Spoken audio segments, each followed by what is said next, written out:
Bella was in the kitchen, slicing apples for a pie, while Rodrigo flipped through the newspaper in the living room. It was a quiet afternoon, like so many others in their modest but cozy home. The scent of cinnamon was beginning to fill the air, and everything felt peaceful, despite the constant shadow in their hearts, years of unsuccessful attempts to have a child. Rodrigo watched his wife through the doorway, admiring the focused way she worked. She was born to be a mother, he thought, though he kept the words to himself. Some pains were better left unspoken. The phone rang, breaking the moment.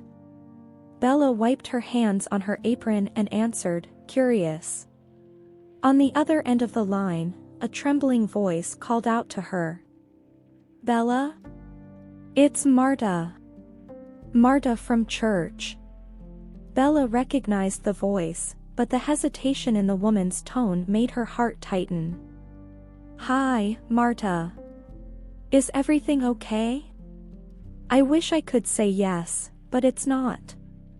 Listen, I need to talk to you and Rodrigo. It's about Luna. A chill ran down Bella's spine. Luna was the daughter of her cousin Gabriella, with whom she'd had little contact since Gabriella had moved to another state years ago. The little girl was only 5 years old. What happened? Bella asked, clutching the phone tightly. Rodrigo, noticing the shift in his wife's expression, moved closer. Gabriella, she passed away, Bella. It was very sudden. A car accident. Bella clutched her chest, stumbling toward the nearest chair. And Luna? Her voice was barely audible. She's in temporary foster care. I heard that if no one in the family steps forward to take custody, she'll be put up for adoption. Rodrigo, who had been listening intently, took the phone from Bella's hands. Marta, thank you for letting us know. What do we need to do? Marta explained that the process would be complicated, but not impossible. Rodrigo and Bella were the closest available relatives, which gave them priority. However, there would be legal and emotional challenges to face. After hanging up, Bella looked at her husband, tears streaming down her face. She's just a child, Rodrigo. We can't leave her alone. Rodrigo held Bella's hands, feeling the weight of the moment. If God put this in our path, Bella, we'll answer the call.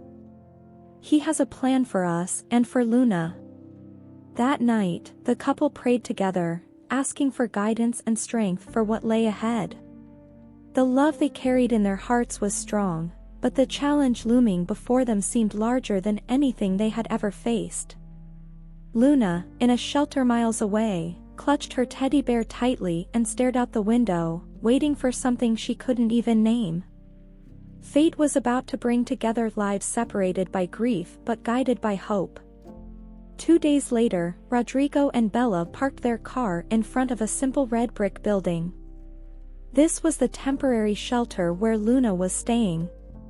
The drive there had been quiet, both were lost in their thoughts, wondering what it would be like to meet the little girl for the first time since she was just a baby. Are you ready? Rodrigo asked, holding Bella's hand. She nodded, taking a deep breath. Upon entering, they were greeted by a middle-aged social worker named Joanna, who seemed to already know their story. I'm glad you came so quickly, Joanna said as she led them through the narrow hallways. Luna is still very shaken, but she's a sweet child. She needs time and, most of all, a safe home. Bella felt a mix of nervousness and tenderness welling up in her chest. As they approached the room where Luna was, she heard a soft voice singing a children's tune. Peeking through the slightly open door, she saw the little girl sitting on the floor, surrounded by papers and crayons. Luna? Joanna called gently. The girl looked up, clutching a teddy bear that seemed to have been through countless adventures. Her wide brown eyes were cautious and wary, but there was something in them that broke Bella's heart, a deep sadness far too heavy for such a young child to bear. "These are Bella and Rodrigo, your aunt and uncle," Joanna continued. "They've come to meet you." Luna hugged the teddy bear closer to her chest and stayed silent. Bella slowly knelt down, bringing herself to the girl's eye level.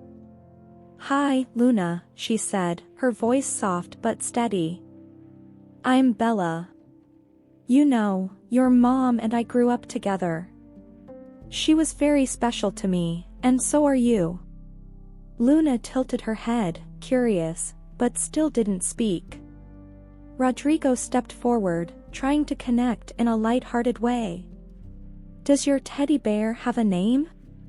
he asked, gesturing toward the toy. Luna hesitated before finally whispering, "Leo." "Leo is a great name," Rodrigo said with a warm smile. "You know, I had a bear when I was little too. His name was Fred." The mention of the bear brought a faint smile to Luna's face, though it was shy and fleeting. Joanna watched from a distance, clearly moved by the interaction. "You have the right approach," she whispered to Bella. "But it's going to take time." Bella felt the truth of Joanna's words in her heart. They were doing the right thing, but she knew Luna was hurt, and winning her trust wouldn't happen overnight. When it was time to leave, Luna waved goodbye with a small, hesitant motion.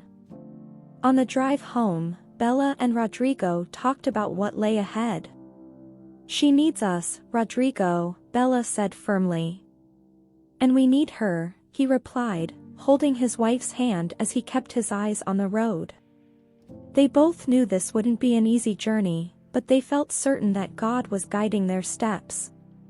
This was just the beginning of something far greater than they had ever imagined. The days following their first meeting with Luna were a blend of hope and uncertainty. Rodrigo and Bella began visiting her regularly at the shelter, bringing small gifts and spending time with her. Even so, Luna seemed to keep an invisible wall around her, as if she were afraid to trust too much. During their third visit, as Bella helped Luna piece together a puzzle, Rodrigo received an unexpected phone call. He stepped out of the room and answered, immediately recognizing the voice. "This is Julia," the woman said without preamble. "I'm Luna's grandmother." Rodrigo felt his body tense. Julia, the mother of Luna's late father, had been absent from the girl's life since birth, something Gabriella had always regretted. "Julia. I wasn't expecting to hear from you," Rodrigo replied carefully. "I have the right to know what you're planning for my granddaughter," Julia said, her tone sharp.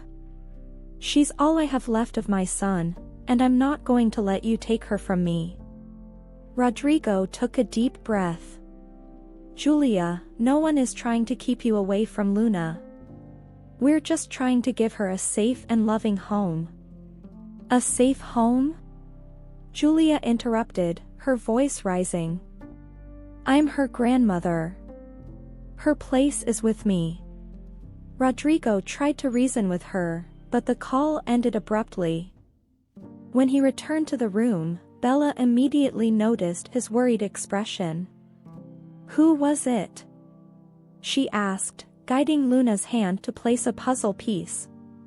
"Julia," Rodrigo replied quietly, glancing at the girl, who seemed unaware of the conversation. Bella blinked in surprise. She didn't reach out when Gabriella died, and now she wants custody? Rodrigo nodded. "This could get complicated, Bella. If she decides to fight for custody, it might turn into a legal battle." Bella looked at Luna, who was playing silently, and felt a wave of protectiveness.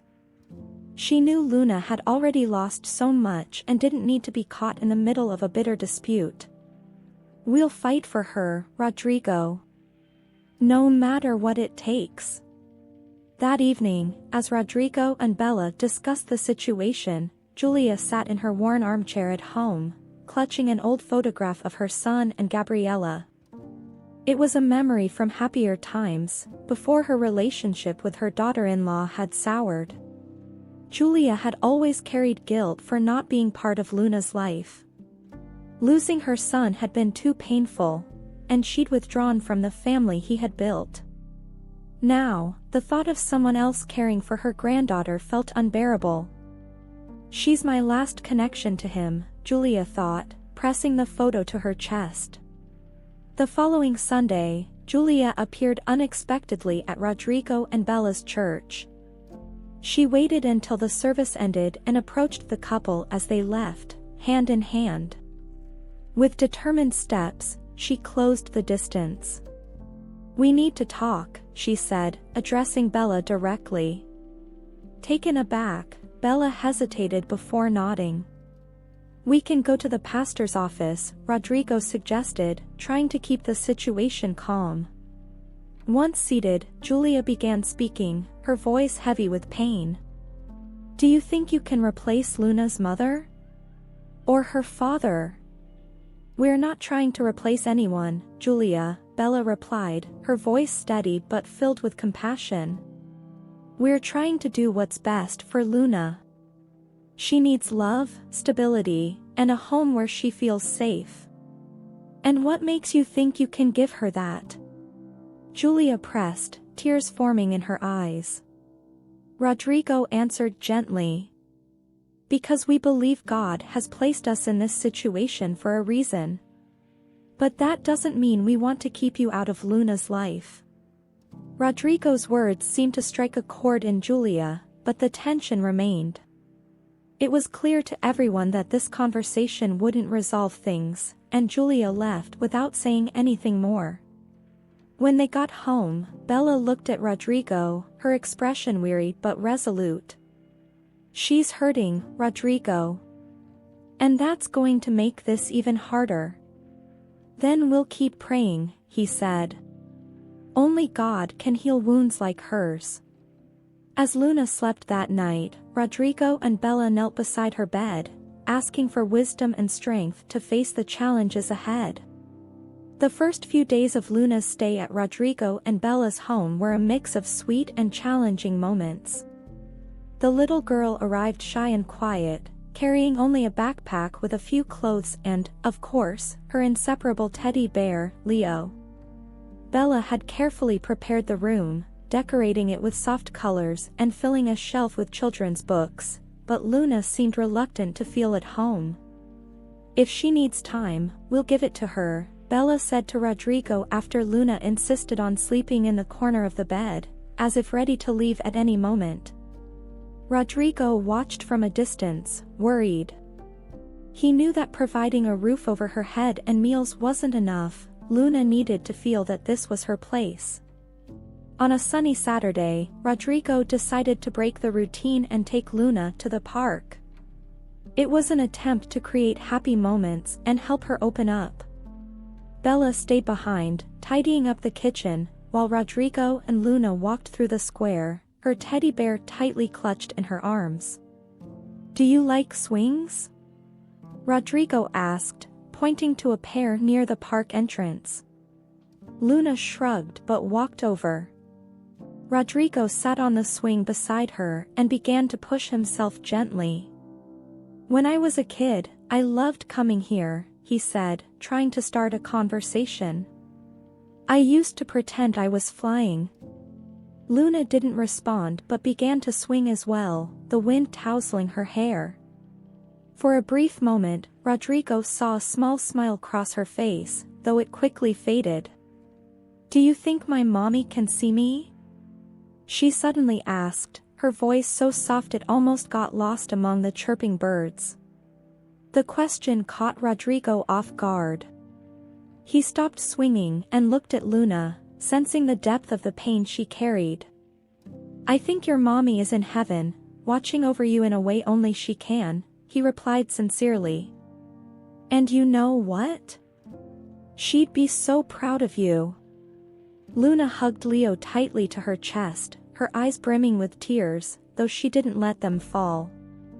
Meanwhile, back at the house, Bella received an unexpected visit. Julia showed up at the door, holding a cornmeal cake in her hands. "I thought it would be polite to bring something," she said stiffly. Bella hesitated but opened the door, inviting her in. "Rodrigo took Luna to the park." "I wasn't expecting to see you so soon," Bella said as she poured coffee for the two of them. "I didn't come to argue," Julia replied. "I just want to understand why you think you can do for Luna what I can't." Bella took a deep breath before answering. "I don't see this as a competition, Julia. I just want to give Luna a home where she feels loved. That doesn't mean you don't have an important place in her life."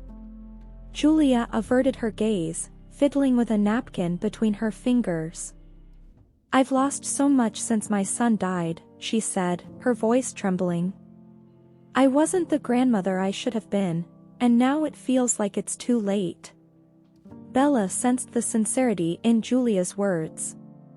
Despite their differences, she saw a grandmother who also loved Luna, even if imperfectly. "It's not too late," Bella replied gently. "Maybe we can figure out how to do this together." The words lingered in the air, and Julia nodded slightly, though without fully committing. When Rodrigo and Luna returned, they found the two women in the kitchen, talking with less tension than before. Luna held a flower Rodrigo had helped her pick at the park and handed it to Bella. "For you," the girl said with a timid smile. Bella felt tears welling in her eyes as she accepted the gesture.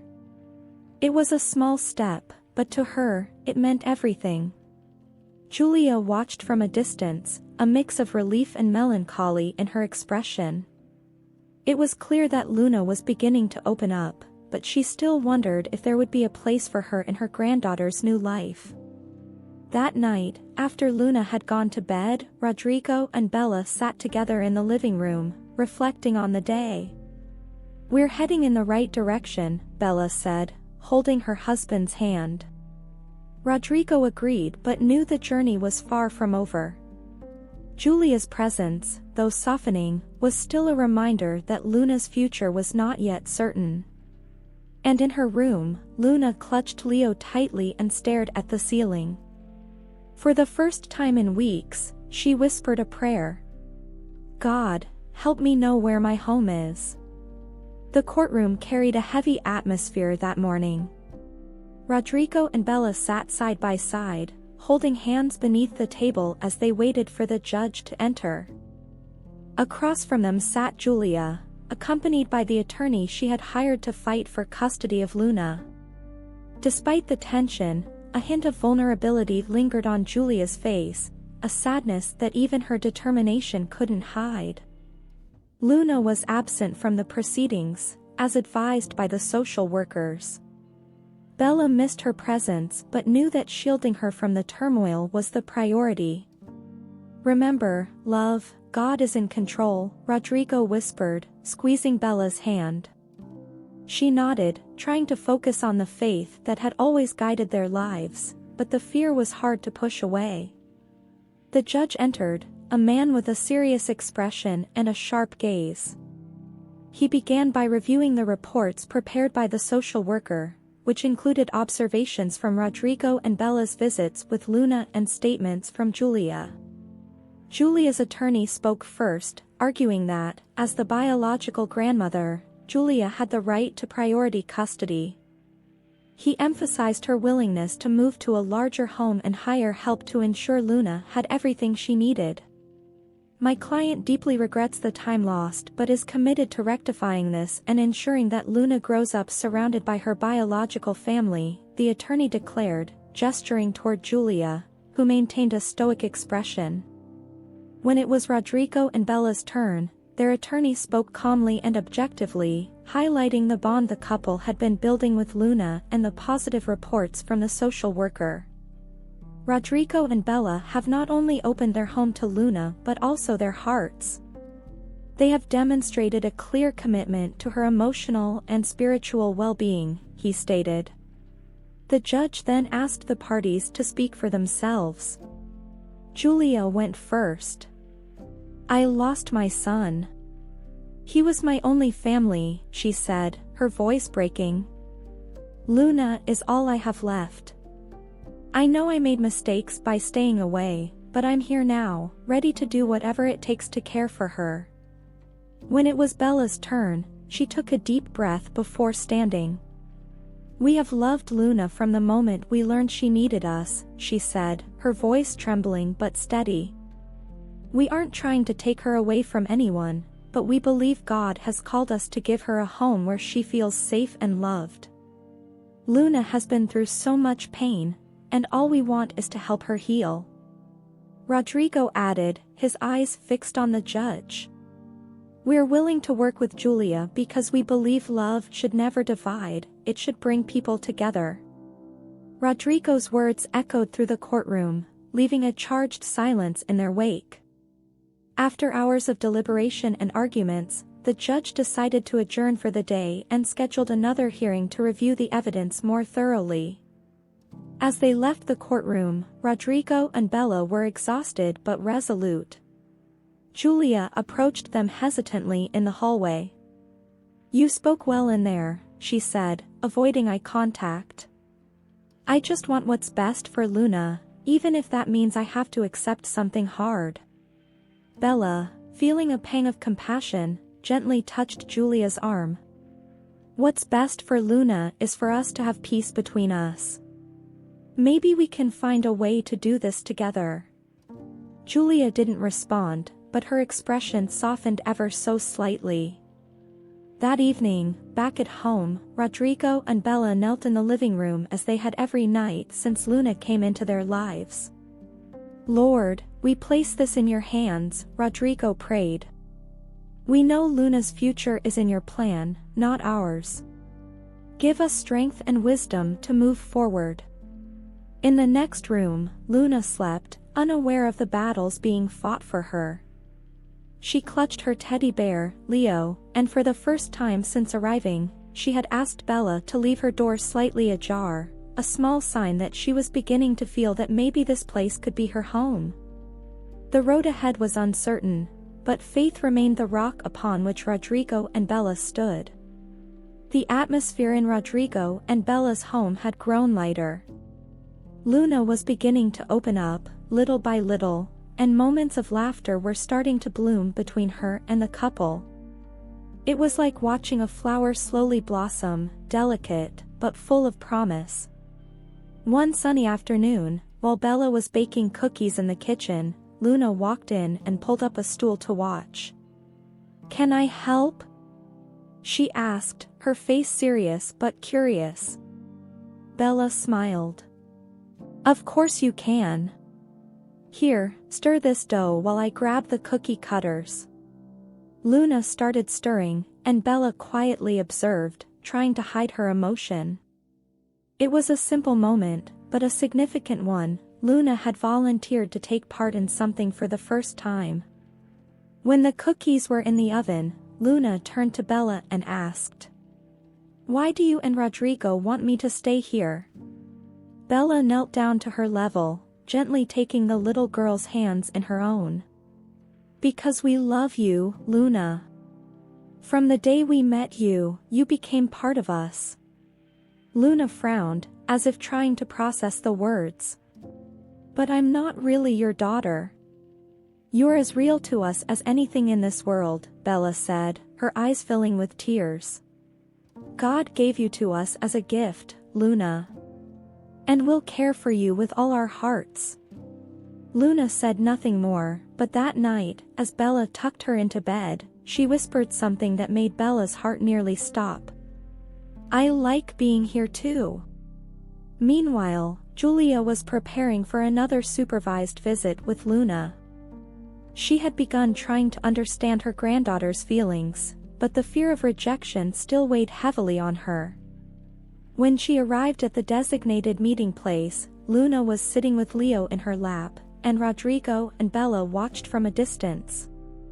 Julia sat beside Luna, trying to appear relaxed. Leo looks happy today, she said, pointing to the bear. Luna shrugged but then looked at Julia. Why do you want me to live with you? The straightforward question caught Julia off guard. She swallowed hard before answering. Because I'm your grandmother, Luna. And grandmothers take care of their grandchildren. Luna hugged Leo tighter, thinking. But I like living with Bella and Rodrigo. Her words were soft but firm, and Julia felt the impact. Still, she tried not to show her sadness. I just want you to be happy, Luna, she replied, her voice trembling slightly. Later, in her car, Julia couldn't hold back her tears. It was clear that Luna was beginning to feel comfortable with Rodrigo and Bella, and it left her conflicted. A few days later, a social worker visited Rodrigo and Bella's home for a routine check-in. It was standard procedure in the custody process, but also a chance to hear from Luna directly. The social worker sat on the couch with Luna while Bella and Rodrigo waited in the kitchen, silently praying for God's presence in the conversation. How are you feeling here, Luna? The social worker asked gently. Luna looked at the floor, swinging her feet before responding. It's good. They make cookies and read stories to me. Do you feel safe here? The woman continued, smiling. Luna hesitated for a moment, then nodded. Yes. They're nice to me. And what about your grandmother, Julia? The social worker asked carefully.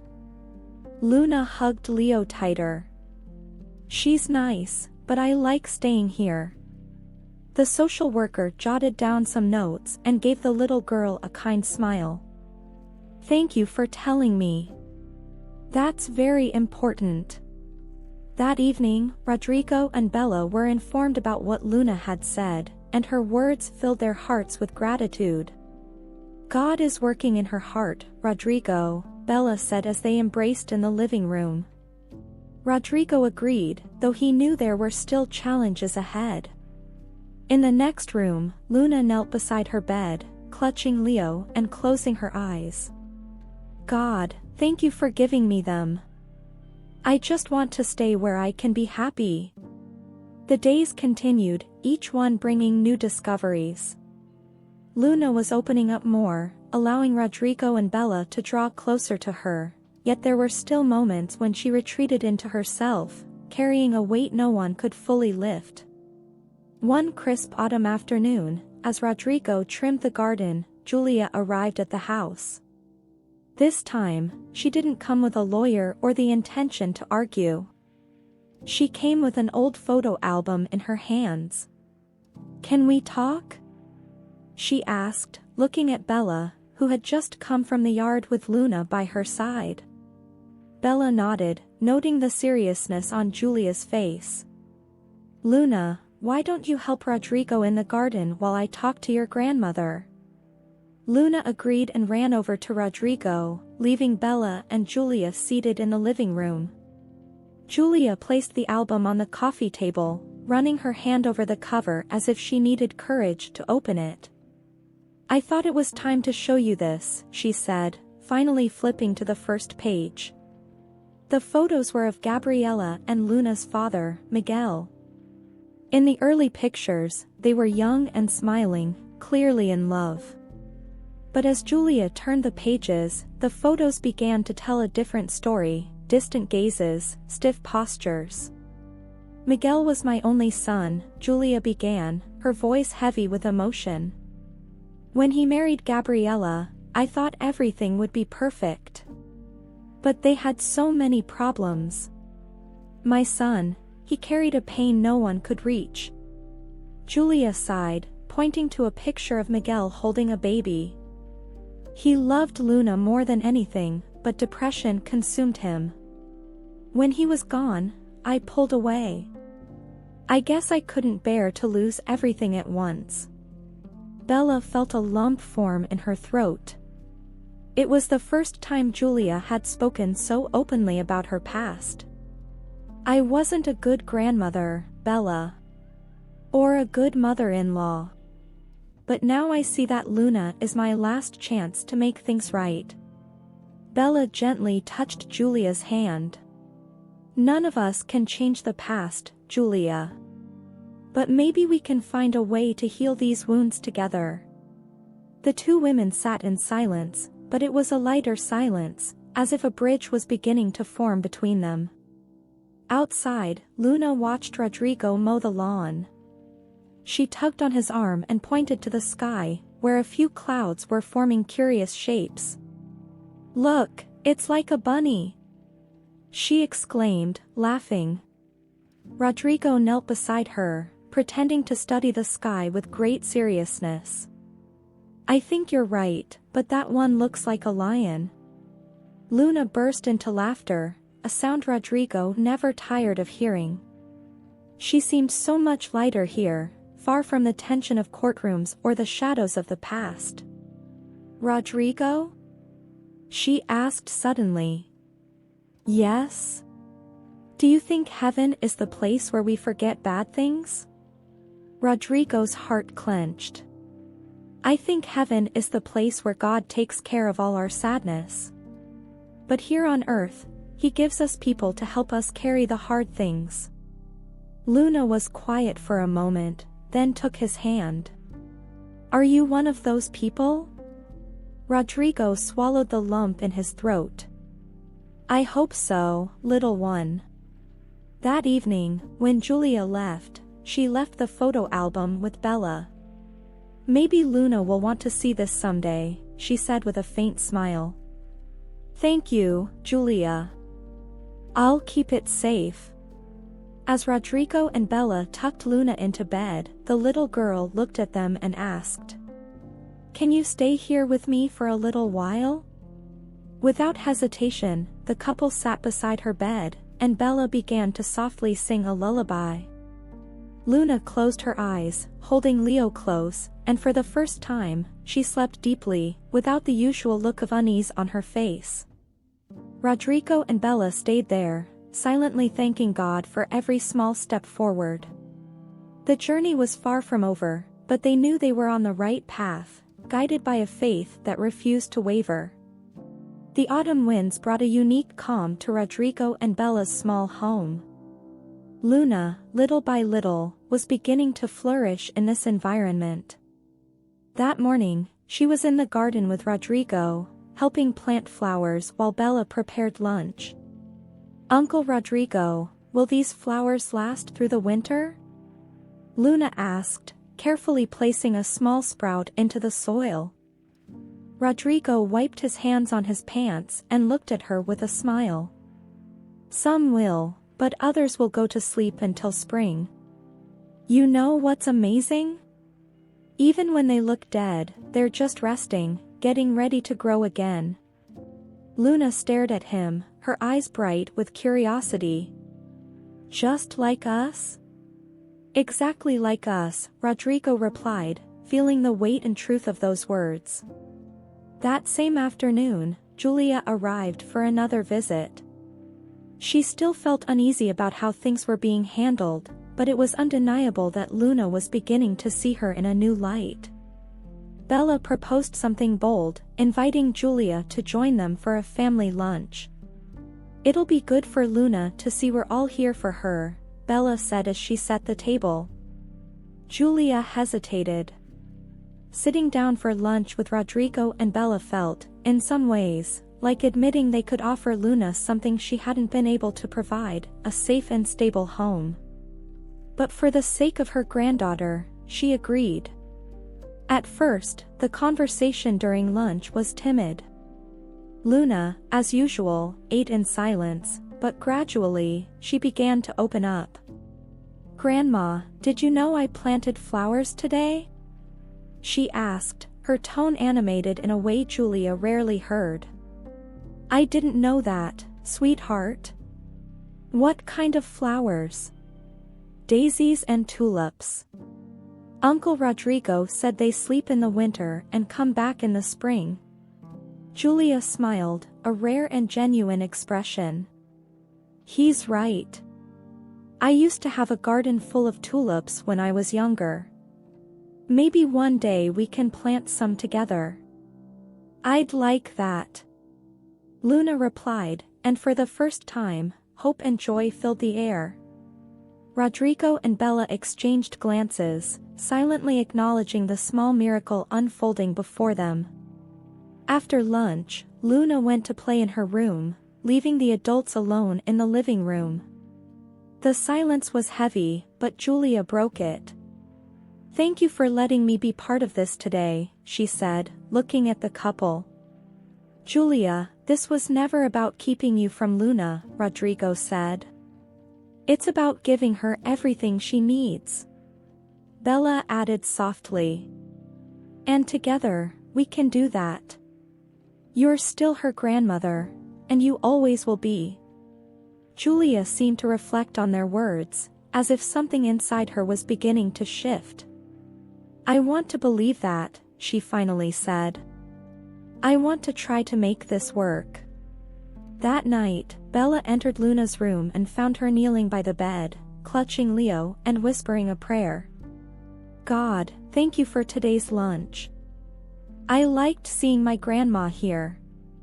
Please help her, Uncle Rodrigo, and Aunt Bella to be friends, because I want everyone together. Amen." Bella felt a lump in her throat as she watched. Luna was learning to trust and to hope for something that often seemed impossible, unity in the midst of pain. When Bella later shared this with Rodrigo, he chuckled softly and said, "I think we're starting to see the seeds of spring she planted in the garden." The days that followed brought new progress.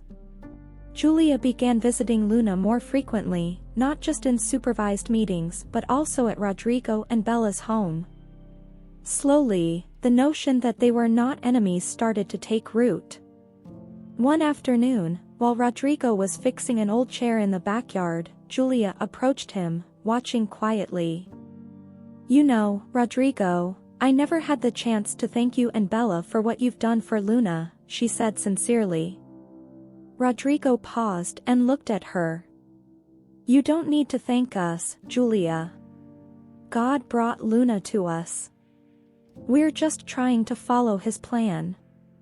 Julia nodded, thoughtful. "I think for a long time, I tried to do everything on my own. Maybe it's time I learned to trust him too." Rodrigo smiled. "It's never too late for that." In that moment, something shifted between them. It wasn't an instant miracle, but a truce, a step toward reconciliation and the love they both wanted for Luna. For the first time, it seemed that Luna's two worlds could coexist. The final day in court arrived like a distant thunderstorm that had crept closer, slow yet inevitable. Rodrigo, Bella, and Julia knew the judge's decision would be definitive. Once again, they found themselves gathered in the courtroom, the air thick with tension like a heavy mist.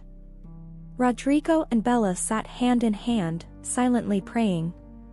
Julia, on the opposite side, clutched a handkerchief, her face a mix of anxiety and resignation. Luna, though still young, had been permitted to attend briefly to give her own statement. The judge began with a tone that was firm but respectful. "This case isn't just about what is legally correct, but about what is best for Luna. I want to hear from all parties before making my decision." The first to speak was the social worker, who summarized her visits and observations. "Luna has shown a clear emotional connection with Rodrigo and Bella. She appears more secure and happy in the environment they've created for her. However, it's also evident that her grandmother, Julia, provides her with comfort and familiarity." Julia's lawyer argued that as Luna's biological grandmother, Julia had inherent rights that could not be overlooked. He emphasized that she had taken steps to address her past mistakes, such as seeking therapy to cope with her grief and preparing financially to care for Luna. When it was Rodrigo and Bella's turn, their lawyer was concise and direct. This couple has demonstrated unconditional love and stability for Luna, something she desperately needs after the losses she's endured. They have opened not only their home but their hearts to her and have made room for her grandmother to remain involved in her life. The judge turned his gaze to the three adults before him. I understand that all of you love Luna. But before I make my decision, I'd like to hear from the child herself. Luna was called forward. Clutching Leo tightly, she looked small and fragile in the large courtroom, yet there was a determination in her eyes that surprised everyone. Hello, Luna, the judge said kindly. I know this might be a little scary, but I just want to ask you a few simple questions. Is that okay? Luna nodded. How have you been feeling living with Rodrigo and Bella? He asked. I like living with them. They let me help in the kitchen, and Aunt Bella sings to me before bed. And your grandmother, Julia? How do you feel about her? Luna hugged Leo closer, thinking carefully before answering. I like my grandma. She's nice to me. The judge gave a small smile. And if you could choose, who would you want to live with? The room fell into an absolute silence. Everyone waited for her response. Luna looked at Rodrigo, then at Julia, and finally at Bella. I'd like to live with Uncle Rodrigo and Aunt Bella, she said clearly and firmly. But I still want to see my grandma. Julia's heart seemed to break, yet there was a hint of acceptance in her expression. After hearing Luna's statement and considering everyone's arguments, the judge took a brief recess to deliberate. When he returned, the room was utterly silent. This is a difficult case because all parties clearly love Luna. However, my duty is to determine what is in the best long-term interest of the child. He paused, looking at Rodrigo, Bella, and Julia. Custody of Luna will be granted to Rodrigo and Bella. However, I believe it is in Luna's best interest to maintain a meaningful relationship with her grandmother. Therefore, Julia will have regular visitation rights, and I urge all of you to work together to ensure Luna grows up surrounded by love and support. Bella covered her mouth, overcome with emotion. Rodrigo blinked back tears. Across the room, Julia nodded slowly, her eyes filled with sadness but also with acceptance. As they left the courtroom, Luna ran to Rodrigo and Bella, wrapping them in a tight hug. Can I stay? She asked, her eyes full of hope. You're already part of our family, little one, Rodrigo replied, kneeling down to hug her. Julia approached, her smile soft yet sincere. I'll visit you often, sweetheart. You know that, don't you? Luna hugged her grandmother too, surprising Julia with the strength of her small arms. I want you to come, Grandma. In that moment, it seemed the barriers that had divided them began to crumble. That night, as Rodrigo and Bella tucked Luna into bed, she looked up at them with a tired but contented smile. God heard my prayer, didn't he? Bella took her small hand and smiled. He did, my dear. He always does. The days following the court decision marked the beginning of a new chapter in the lives of Luna, Rodrigo, Bella, and Julia. The ruling brought relief, but also the responsibility of fostering a peaceful and healthy coexistence for Luna's sake. The morning after the judgment, Rodrigo found Luna in the garden, watching the flowers they had planted together. Some were already beginning to bloom. They're growing, Uncle Rodrigo, she said with a satisfied smile. Rodrigo sat beside her, gently running his hand through her hair. Just like you, little one. Julia began making regular visits. At first, there was an unavoidable tension, but Luna, with her growing joy, became the bridge between the two worlds. During one visit, Julia brought tulip bulbs and invited Luna to plant them together in the garden. "These flowers are special. They're strong, even in the cold," Julia explained as she dug into the soil alongside her granddaughter. Luna looked at her grandmother, her eyes wide with curiosity.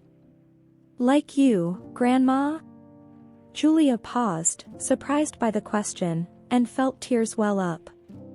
"Maybe, sweetheart. And like you, too." One evening, after Luna had fallen asleep, Rodrigo and Bella reflected on how much their lives had changed. "Do you think we were ready for this?" Bella asked as she prepared 2 cups of tea. Rodrigo smiled, wrapping an arm around her shoulders. "I don't think anyone is ever really ready for something this big. But God called us, and He gave us the strength to answer." Bella leaned her head on her husband's shoulder, feeling at peace. "Luna has changed us as much as we've changed her, Rodrigo. And she'll keep teaching us," he replied. A special Sunday arrived, and Rodrigo and Bella decided to take Luna to church to thank God for everything they had been through. Julia accepted their invitation and sat beside them in the pew. During the service, the pastor spoke about the power of forgiveness and reconciliation, and Julia felt the words resonate deeply in her heart. After the service, as the congregation sang a hymn, Luna tugged at Julia's hand and whispered, "Grandma, do you think God makes big families?" Julia smiled, holding her granddaughter's hand tightly. "I think He makes the biggest families of all, sweetheart." Rodrigo and Bella, watching the scene from a distance, felt overwhelmed with gratitude. Luna now had something everyone longed for, not just a home, but a heart full of love and faith. That night, as they tucked Luna into bed, she held Rodrigo and Bella's hands and asked them to pray together. "I want to thank God for everything. Can I start?" she asked, her eyes shining. "Of course, my angel," Bella replied. Luna closed her eyes, holding their hands tightly. "God, thank you for my new home and for having Grandma with me. Thank you for giving me a family that takes care of me. I love you. Amen." Rodrigo and Bella exchanged an emotional glance, silent tears streaming down their faces. When Luna drifted off to sleep, Rodrigo embraced Bella, feeling that they had finally arrived at the place where God wanted them to be. The days that followed were filled with love, learning, and small miracles. Luna grew up surrounded by a home that wasn't perfect, but was overflowing with grace and forgiveness. And on nights when the stars shone brightest, Luna would look up at the sky and know that wherever her mother was, she was smiling, happy with the family God had prepared for her. This story reminds us that even in our hardest moments, God works in our hearts and leads us toward love and reconciliation. Share your thoughts about this journey in the comments and tell us how God's love has transformed your life. Don't forget to like this video, subscribe to the channel, and click the bell for more inspiring stories like this one. This is Narratives That Embrace. God bless you, and see you in the next story.